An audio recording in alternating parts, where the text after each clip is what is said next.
ई हटन रोटी हो के छोटा आ पेरिया के झुके पटक के मार लगा के कुछ आओ भैया अरे सवतिया अरे आग लगाउने घर भर के तो तोर मांग उजड़ जाओ रे सवतिया का हमरा मांग के बोल तो बलटिया से मार तब आज हमर मरद ना हेजा बैठा के रखे ना हेजा हां तो ऊ न तारा के हेजा बैठा के रखलन हेजा हम ना तारा के हेजा बैठा के रखम अगर हेजा बैठे के कोशिश करबो न तो धक गिरा देबो बांट रे जल्दी कल देखलिस कि गोलना जरा खेलत रही हमरा से 2600 रुपया जीतल रही आज हमारा पैसा ठटाता आज कुल लगाई लो ना बाबू लो काटो दादा तब कितना रुपया बा तो चल भाई 100 के दान कटनी लो ना सही को हम मिल जाई वाह हम उठाई नहीं सही को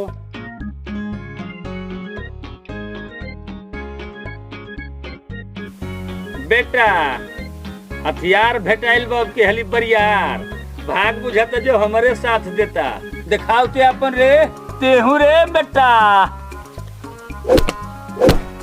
पैसा हमार हो गइल बाबू पैसा हमार होई तहार कैसे हो जाई पैसा नहीं तोर होई न एकर होई पैसा हमार होई पति देखावर सो हाय देखा बाबू हाय देखा तीन को बसा बा ओई दोनों जना के बाप बा भैया बा बाबू तो बाजी मार दले बाकी धरी है कहाँ कुलते में नु आओ ए लक्ष्मी 1 2 मन ये करता ना कि ले जाके पटक के पड़ ए गया लक्ष्मी फूट जा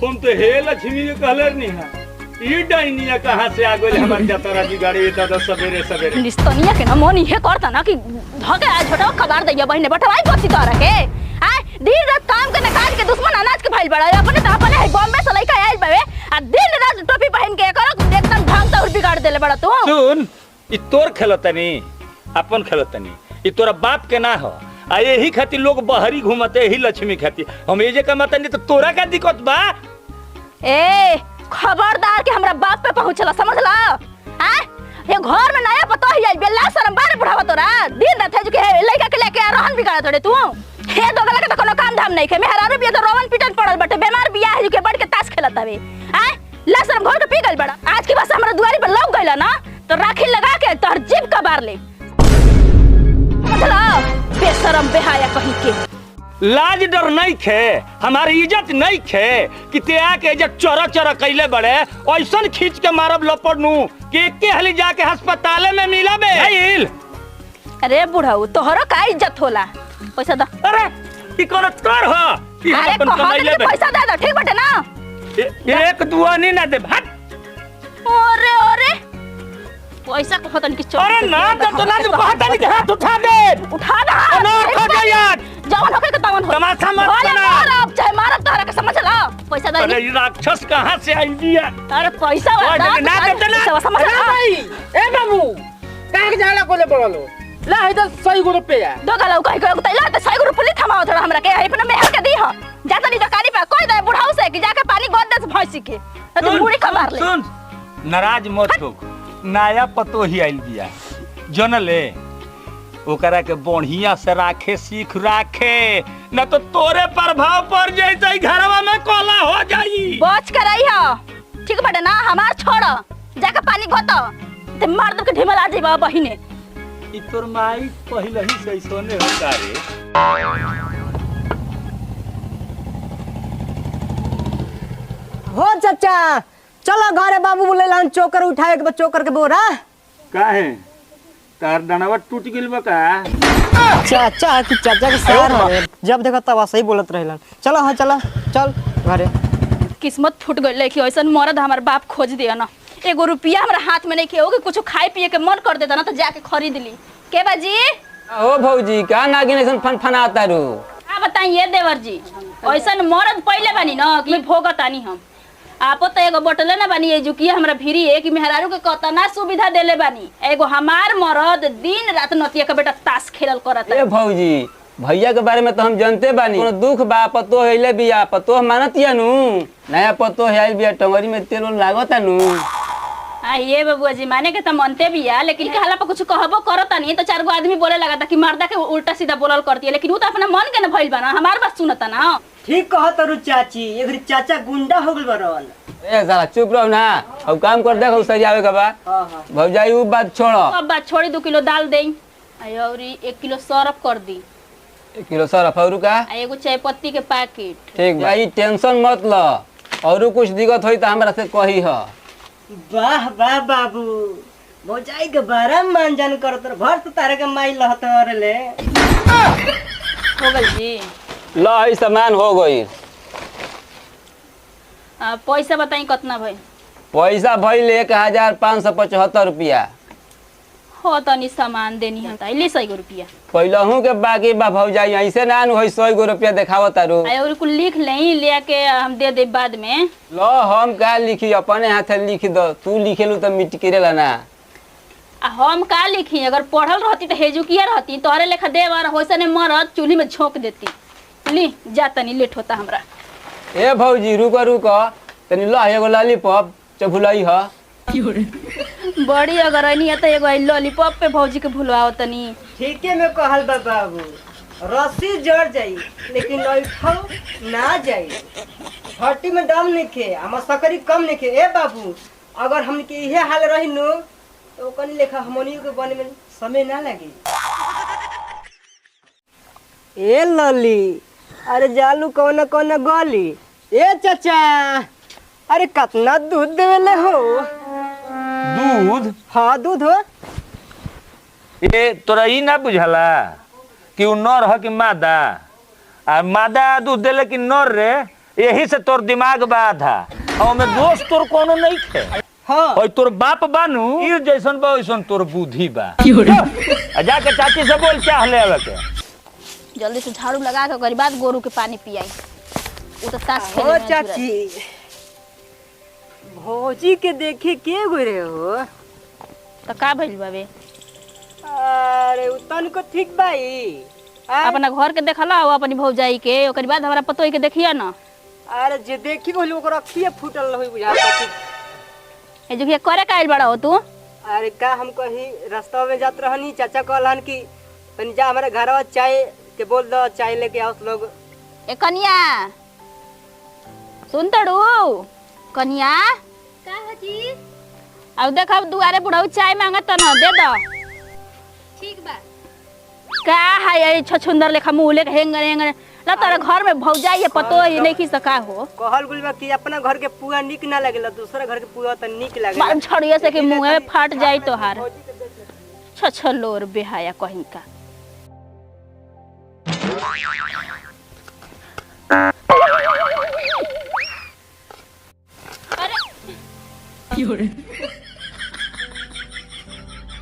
बाबूजी चाय।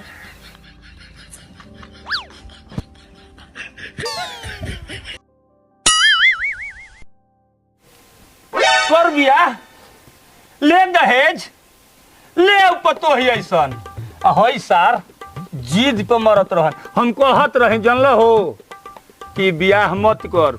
आतना सुंदर लड़की रहे ओकरा से बियाह करे के कहनी त ना ई मेहरारू रख के तबे कनिया की आज धीरे धीरे हम कनिया बना दी चाय तब ले चाय पोती लेके आ गई कनिया ई का करू असही चाय बनावल जला। मम्मी जी ई का कहतनी? अरे रो हमरा कनी है चाय लेवे के हम चाय लेके आ गइनी। एगो तो रो आगे के पालन करो ऊपर से रो डांट के हमरा के बोलतो बानी। धर्मादारी में फैसे ही चाय बनाए सिखैले बाबे कब देले रहलू चाय बना के उन लोग के। तो रो कहां हमरा के चाय बनाए कहनी है? रो तो चाय मंगनी है तो लेके दे देनी हम। खाली गांव के मकवादा मरले है खाना पीना बनाए हला तो हम बनाए। देखी मम्मी जी हमरा गांव के बारे में उल्टा सीधा मत बोली ठीक बनू ना ठीक ना होखी। मेहरारू भारत के होखे अब पाकिस्तान के होखे दूगो जहाँ मिली है सनू वो जे नीमन बात तो कबहू होई ना। आ इहे सिखा के रखबे तो सोने चाह बन के आई है ले के जो अब बना के अपने ले आओ। अब तू सारे ये हमार तो हो ना तहरा तो सिखावे के चाही ना कटवावला नु आज बाप के। बाबूजी हमरा पर ढेर मत बोली बुझाई नु या पर नु तेवर नु अपना मेहरारू पे दिखाई हमरा पे ना ठीक बा। हमरा के बोले कते मर्द बावन चली ताकत का बनी चली तो चल लेके आओ तनी बना के।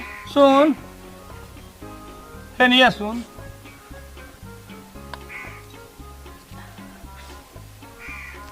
का बुझाइल ना रहे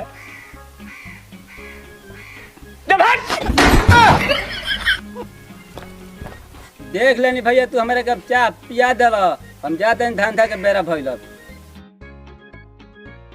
तारा के न्योता पे बोलल रहनी है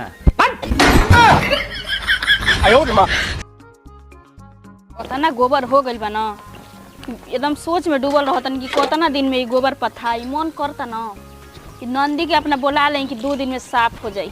बाप रे हाथ ना दुखाए लगी हो। साफ कर देब इनके 2 दिन में अकेला ही तब।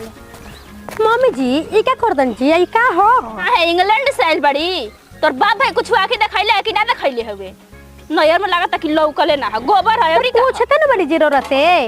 आ देखी माई बाबू मत दे बुझाइल त का करबू खा देबू का हमरा के हम एको करम छोड़म ना रह बुझाइल माई बाबू जा कनी कर बल्टिया मारम ना कि दुआ ना हो जी का परे हमरा हाथ में दही जमल बटगे ईटवा से मार दम कपड़ा फाट जाई बुझाइल का कहले ह तू तनी होश आवाज में बतियाओ समझली न ती भुला जब कि तो हमर पतो है तो हम कररा के याद रखम का के रो हमर सासू माहनी बेशरम बेहाया कहीं की आय आज ले हमर मरद हमरा के कुछ ना बोल हो यहाँ आई 2 दिन का पता है कि हमके बाहरी लड़तिया सबके तमाशा बना के दिखावतिया कि हम सास से बाजी ना होता ना। हां तू बुझता कि हमर इज्जतिया रखले नु बाड़ू ऐसा तार इज्जतिया रख दे हम आ सुन ले एगो बात हमरा पास जबान तनी कम चलाल कर ठीक बनू ना त ठीक ना होखी।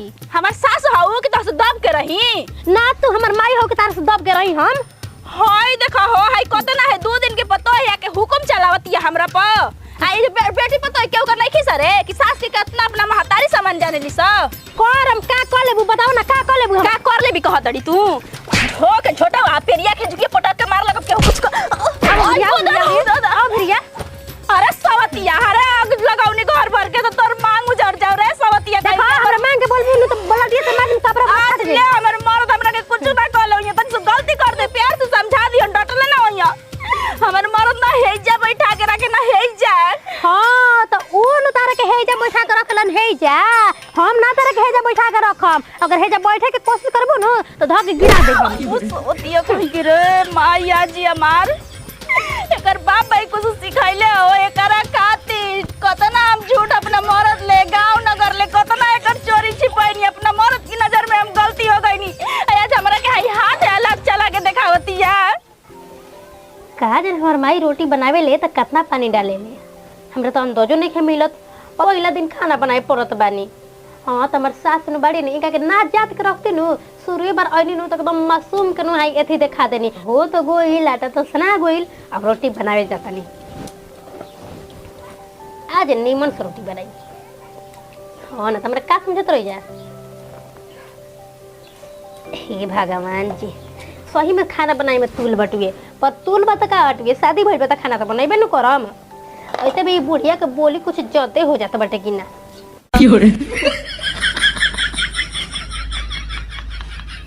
बुझाते नहीं क्या कैसे रखी ओहो ऐसे भी हमारे पास दिमाग के कमी बका डायरेक्ट हमार रोटी बनी कि नहीं हाँ बन जब निमन से अब का हमारे पास सास हमारे पास बोली बोले हन अरे हमार खाना बनावल देखिए नो एको के सही धोती का आखिर मतलब एगो रोटी बनी एक के साथ सब रोटी बन जाई तो सही न रही। हां सब रख दे तनी के बन जाई अच्छा से ओकरा बाद सब कोई के खिया दे हम तो खाना मंगना हम बूढ़ा हुआ हम घर में जाके पटा कोई नहीं देखी बन गई खाना बन गइलो द खाना मांगत ना। हां बनत बटुए अरे छुई मत रोटी बनता